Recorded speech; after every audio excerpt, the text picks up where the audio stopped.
welcome as always. I am Sean. This is In the Mixer. We give you episode 19 of our Isle of Man series. If you didn't watch the last episode, go and check it out because we are flying through the league season. Of course, in that last episode, spoilers, if you haven't gone back and watched it, it's your last chance. We won the Southern League Cup. Fantastic to add that one to the trophy cabinet if we go and have a look at our club info screen. You can see down here in the honours section, we've had one BetVictor Division 1 Northwest, one Southern Combination Premier Division title, one English Southern League Cup, and one Hallmark Security League Northwest Division 1 North. That one's a mouthful, but it was the first trophy we got. We do have an opportunity today in this episode to add the BetVictor Premier Division Central to that particular list. We are currently 7 points clear at the top of the table. 4 matches remain. We've got Kettering today. For those of you that don't remember previous results, Kettering is the side that randomly out of nowhere, when we're in some decent form, thumped us 5-1 away from home. So 1, we've got a really good opportunity for revenge. 2, we also have an opportunity to secure the league title if Brackley drop any points. If we don't, we'll play the next game as well and try and secure the title so that you guys can actually see us winning it in this episode, and it's not something that happens off screen. Magic of editing, however, we're going to jump straight into the match against Kettering, go through the 2 lineups. All right, and this is the lineup, of course, that we're going with. It is the team pretty much that we introduced you to in the last episode. While we are getting torn apart by teams pinching our players throughout the course of this season, we have kept this group together, and hopefully we can get through the last few games with them as well. Will Dennis in goal, Williams and Annesley as the central defensive partnership, Melbourne as the left fullback, Connolly as the right fullback, Ure and Aris as the wingers ahead of them, Cundall and Haygarth will anchor midfield, and Dong Dehee and Jack Stainrod will play up top. They've got some good players. Make no mistake, this is a good side, even though they're only sitting in 5th. Jordan Beattie, 24-year-old, ex-Charlton Chelsea junior, looks to be a very good goalkeeper. Christian Ngasan, who I'm probably butchering that pronunciation, ex-Blackpool, ex-Burnley, 24 years of age in central midfield. He looks like he's a high-quality player. They've got Mauro Valede, who for years was like a really promising, really quick player playing at Barnet. In and around like Vanarama South, Vanarama North level football, he was fantastic. They've got Elliot Holmes, 23-year-old attacking midfielder from Hull, who we actually looked at. He was a free agent, I think 3 years ago, something like that. We just couldn't get him to sign. He's a very good player as well on £230 a week, which is crazy. And up top, they've got John McAtee, 23-year-old ex-Shrewsbury junior, a very good player in his own right. 12 appearances this season for Kettering and 9 goals, including a couple against us the last time we played. So they are good. We know they can tear teams apart. They've torn us apart before. We're going to really go after it this game and see if we can get revenge. Passionately, we're going to say we owe Kettering after what happened in the last match. Go out there and get revenge. And hopefully we can inspire everyone to getting 3 points and, if things go well elsewhere, securing that league title. All right, throw in here, first highlight of the game. It's into Cundall from Melbourne at the left fullback spot. They've gone all the way back to Williams, who's got time. He switches it out right now towards Ure. Coughs up possession to Smith, but the clearance is back to Annesley again. We look for Ure on the right wing. He turns, manages to get a ball in, but it's recovered by Kettering. And Gassan, who we did speak about in the build-up, across to Smith, who I think is one of the regens. They're working it pretty well side to side. We're obviously attempting to do the same once we recover possession. Back to Skeffington at the base of midfield. The concern is that they're going to drop deep and just look for long balls over the top. Smith looks to release Billette down the left. Just stand him up. Don't do anything silly. Annesley's there. Ball falls to Holmes at the top of the box, and thankfully his drive from the edge of the area just over the crossbar. Right, 30 minutes gone. We've got a highlight here. We'll let this one play out, and then we're going to use a shout. Beanie's going to take a deep free kick. Long ball forward. Annesley with a good header. Stainrod takes a good touch around the man. He strikes from distance. When he had options either side of him, he could have tried to play into space, but at least we're getting amongst the highlights. Let's use our Get Creative shout as well. They've immediately got a throw in here on the right fullback position. Skeffington back to Howard. Played into space now for Smith on the right wing. Just a poor exchange, change of men there. The cross is cleared and it falls to Cundall fortuitously.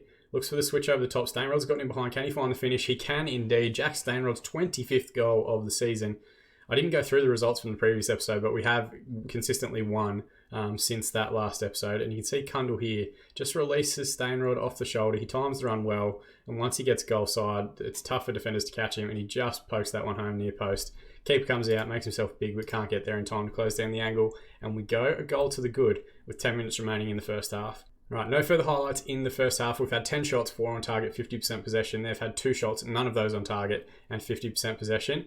The one that we have to keep an eye on, we're going to quickly do the dressing room. We're going to assertively say, don't get complacent out there. It looks like only Max Haygarth is stressed, which is a good return. Brackley are currently 2-1 up against Peterborough Sports. Peterborough Sports equalised late in the first half, and then Brackley again got another second goal for Phillips in injury time. So hopefully Peterborough can find the back of the net again, and I think that would be enough to see us actually win the division. But they've got the ball here, played forward to Smith, steps inside to Skeffington. McAtee knocks it back to him again. Now they look for the crossfield switch out towards Moreau Villette. Steps inside one, hangs it back stick towards Smith, knocks it down for Holmes. It was a good play, to be fair. Smith weighted that little knockdown perfectly for Holmes to take it first time and beat the keeper at the near side. So you can see here, they're just switching the ball from side to side quite quickly once they get into the final third. Villette just hangs that ball back post. It's not that different to what we do, to be honest. Maybe keeper could have done better, but it's a good finish from Holmes. And given that we're an hour through, we might also jump into our tactics and do our subs here. So Jamie Melbourne's struggling a little bit. We'll bring on Ben Wells to play at left fullback. Max Haygarth isn't having a good game. We'll bring on Connor Hodgson. We might switch Hodgson with Cundall. Play Cundall a little bit further forward as the Messiah. And then why not go for broke a little bit? Let's bring on Robson Shipley on the left wing. Aris hasn't made much headway. We're also going to switch to our attacking mentality. And we're going to passionately tell everybody we have the ability to make a difference for us. And we're also, once this corner highlight plays through, no, we don't even get to see it, use our Get Creative shout. Good old Get Creative. It is my most consistent shout that I use after an hour. It seems to work quite a bit. Connolly, long ball over the top. Stainrod was in the area, similar to where he picked up the ball for his goal. Ure now turns inside and beats his man. Gets into the box. He strikes from distance. All he had to do was square that one up. A perfectly weighted pass across the 6-yard box. And it might have been a tap-in for either of the two forwards or the winger on the other side. The resulting corner straight into Benny's arms and the highlight comes to an end. 10 minutes remaining. We're going to use our demand more shout. And there was a highlight that I've accidentally just pushed us through. There's going to be 4 minutes added on here. We're going to have to keep an eye on other results now. Brackley are 5-2 up, so they're definitely not dropping points. And it may mean that we're going to have to wait another game to actually secure this league title. 19 shots, 7 on target, 50% of the ball. They had 7, 4 and 50%. A 1-1 draw. So Kettering, a team that we weren't able to beat this year. Assertively, let's say you're unlucky today. I'm not looking to kill anybody. I'm not looking to destroy morale just yet, because I kind of need everyone to sign new contracts next season if we get promoted. You can see here, Kettering promotion bid takes a hit. They've dropped out of the promotion places. Jack Stainrod for his 1 goal, 7.1 gets the man of the match award. And as far as the league is concerned, it drags us back down to only a 5-point advantage. So Brackley won their game convincingly. We could only muster a draw. And it does potentially mean that we could secure the league title if Brackley lose against Bideford. We'll play the Bideford game in this episode, so don't stress about that. But if we lose again or draw again and they win, it kind of comes down to those last 2 games of the season against St. Neots and Lowestoft, which we could do in tomorrow's episode. Magic of editing. We're going to jump forward to the next game against Bideford now. Alright, just like that, we are a week ahead. We don't have a tremendous amount of depth on the bench, so we're going with an unchanged lineup. This squad has gotten us pretty far. I shouldn't lose faith in them too quickly. They're playing a floor 3-3, a very narrow one, which was like a match-engine killer in the last episode of the game. They've got Corey Harvey in goal, who I've previously managed when he was at Truro back in the day. In other versions of this game. They've got Smith, Darnell Smith, similarly to Valetti in the last game, an ex-Barnett Jr. Looks to be solid, but not spectacular, not really any technical ability. Bailey in midfield, Daniel Bailey from Hungerford looks to be okay, but nothing special. And then Akers up front, one at the central of the 3, ex-Reading Jr. Looks to be alright, but again, we should be beating this team comfortably. So let's passionately tell the team. Great opportunity to show the pundits they were right to back you up, and hopefully we can secure the league title in this game and not have to drag it out until next episode. Throw in here, Connolly to take on the right-hand side. Stanford plays it back. Dong Dehee with the header. It clips the crossbar before they scramble it away. Out to Cundall, who looks out left now to Melbourne, who's made a good overlapping run. He just tries to stretch one in there on the 6-yard box, but they manage to get it away, and it eventually scrambles out for a goal kick. Connolly with the throw in now, finds Stainrod on the right, who just peeled off his marker. Aris with a good header, just wide of the far post. Alright, 15 minutes remaining. We're going to use our Get Creative shout. There is a highlight here. Harvey's going to take the goal kick. Long forward, Melbourne should be able to bring it down, and does. Looks for Dong Dehee in behind. He has gotten a spot on goal side, and it's a good save from the keeper, but really he just had to look for a corner there instead of just hitting it straight down the middle. Ure with a wide right free kick. Annesley back header. Dong Dehee has done very well. He must have heard me talking shit about his finish last time out. He didn't have much of an angle to work at here for the header, but his 7th goal of the season. It says an assist from Louis Ainsley. I think he was just trying to get his head to it no matter what. And to be fair to Dong Dehee, it's a good header. Harvey maybe could have done a little bit better. He kind of pushes it back into his own goal. I'd be furious if it happened to us at the other end. But we go a goal to the good in half-time. That will hopefully ease a few nerves in the group. Ball in behind though. First highlight we've seen for Bideford, and thankfully Akers is directly at the goalkeeper, and it was ruled out for offside anyway. Ball forward now. Ure has recovered. He's got men running off the shoulder. Looks for Stainrod in behind now. He hasn't got much of an angle to work with. He gets a strike across, and then I think it gets pulled back for offside. So as things currently stand, 8 points clear. We'd have 2 games remaining. Assertively, let's say, pleased with how things are going. Keep it up. Whereabouts are Brackley? They're currently drawing 0-0 with Hednesford. Or was it Hungerford? I actually didn't see it. Long ball forward here. It's going to be recovered by RS in midfield. Ball in behind for Stainrod. He's got goal side. Can he round the keeper and find the finish? He did the first part not too badly, but eventually pulled back for offside. Swain's going to take the resulting free kick. Goes long forward. Akers brings it down quite well. Looks out right to Boa, who looks to Taylor, the overlapping fullback. Inside to Vincent. Sending him backwards. Just need to jockey. Don't do anything silly, boys. Foul looks for the overlapping run of the left fullback. Good switch side to side. Connolly with the header away. Only as far as Gulty. Fowler from the top of the box. That is an absolute fucking screamer from George Fowler for Bideford. Let's check this one out in 3 dimensions. It's just rolled back to him and he just rifles this one into the top corner. Can't really complain about the keeping. And header away from Connolly. It falls to Gulty. That poor header there might have cost us a little bit. And Fowler just receives the ball on his left peg and smashes that one from 30 yards back across the goalkeeper. So not ideal. We have got an immediate highlight here. It's end-to-end stuff here in the second half. Ainsley looks for Dongahe in behind. Is he onside though? Smith's gone through the back of him, and it looks like they've given a penalty. We don't have a fantastic conversion rate with penalties so far this season. It's going to be Stainrod to take this one. Let's see if he can add to his goal tally. I think we've missed more penalties than we've scored so far this season. Straight red card for Darnell Smith. We've hit the post. It's pinballed around. Ure's tried to get it back in from a dead angle. He hits the inside of the post, and then someone scrambles it away. We have missed so many fucking penalties this year. I cannot stress enough how frustrating it has been. There's a highlight here again. Ball with Paul. Didn't mean for him to make that rhyme. He's their left back. Kundal now's recovered. Looks forward to Aris, who can drive into space. Instead, he looks for Stainrod in behind, who can square it up to Ure. Instead, he rounds the keeper and gets his 26th goal of the season. That will be a massive relief for him.